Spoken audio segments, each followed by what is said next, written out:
ચૈતરભાઈ વસાવાનો ઘણા સમયથી આખો મામલો કોર્ટમાં પેન્ડિંગ હતો અને એ જામીન પર છૂટ્યા હતા અને કોર્ટમાં ચાલુ કેસ હતો. તો એ વખતે કોઈ કાળજી ના રાખી. કોઈ કાળજી ના રાખી કે ભાઈ ચૈતરભાઈને બચાવવા માટે કોર્ટમાં સારા વકીલ આપણે રોકીએ. એમનો જે વકીલ છે એને મદદમાં કોઈ બીજો વકીલ રોકવાનો હતો. એ કોઈ ચિંતા જ નહીં કરી.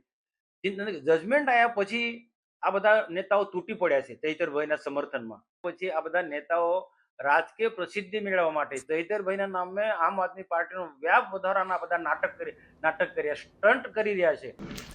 મનસુખભાઈ વસાવા જેઓ મીડિયામાં આવી અને જે મોટી મોટી વાતો કરે છે, ઈસુદાન ગઢવી, ગોપાલ ઇટાલિયા, અરવિંદ કેજરીવાલજી પર, આમ આદમી પર જે આક્ષેપો કરી રહ્યા છે, આજે આ મનસુખભાઈને અમારે કહેવું છે કે ચૈતરભાઈ વસાવા છેલ્લા 3.5 વર્ષથી જીત્યા છે.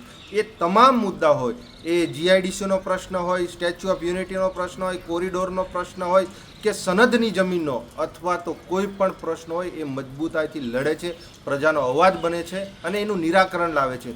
મનસુખભાઈ, તમે છેલ્લા 7 ટર્મથી સાંસદ છો, પણ તેમ છતાં પણ આજે તમે કોઈને રોજગારી નથી આપી શક્યા.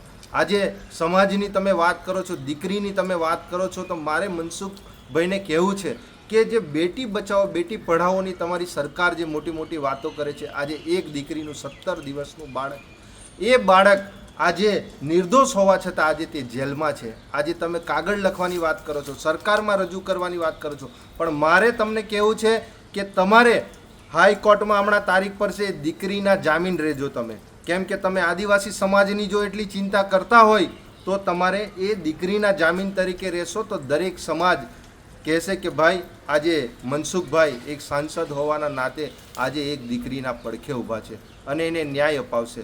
આજે ચૈતરભાઈ વસાવા પર 500 સીટોની જવાબદારી હતી.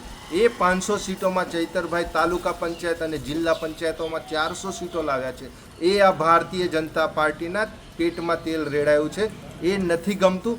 એના લીધે આજે ચૈતરભાઈને ફાસ્ટ ટ્રેક કોર્ટ પણ એટલો ઝડપી કેસ નથી ચલાવતી. જ્યારથી જિલ્લા પંચાયતનું ચુકાદો જીત્યા છે ત્યારથી લઈને અઠવાડિયામાં 2-3 તારીખો ચૈતરભાઈની પાડવામાં આવી અને છેલ્લા 2 થી 3 મહિનામાં જ એટલા પર ડે કેસો ચલવી અને 3-4 કલાક કેસો ચલવી આજે આ 2 થી 3 વર્ષમાં તમે જજમેન્ટ આપ્યું છે. ચૈતરભાઈએ કોઈ ફાયરિંગ કર્યું હતું, ફાયરિંગના એફએસએલના કોઈ પણ જાતના પુરાવા નથી અને ત્યાં ગાડી જે સાથે જે આરોપીઓ તમે દોષિત કર્યા છે, આજે આ દીકરીનો શું વાંક છે?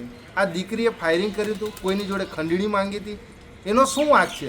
તેમ છતાં પણ તમે લોકોએ 7 જણને જે તમે આ 7 વર્ષની 9 જણને તમે જે આ 7 વર્ષની સજા કરી છે અને જે 9,46,000 રૂપિયા જેટલો દંડ કર્યો છે, જો તમને ફરીથી કહું છું, મીડિયામાં બાઇટ આપવા કરતા, મીડિયામાં મોટી વાતો કરવા છતાં, સરકારમાં રજૂઆતો કરતાં લેખિતમાં પેપરોની કામગીરી કરવા કરતાં તમે હાઈકોર્ટમાં તારીખ પડશે ચૈતરભાઈ કે બીજા કોઈની જરૂર નથી.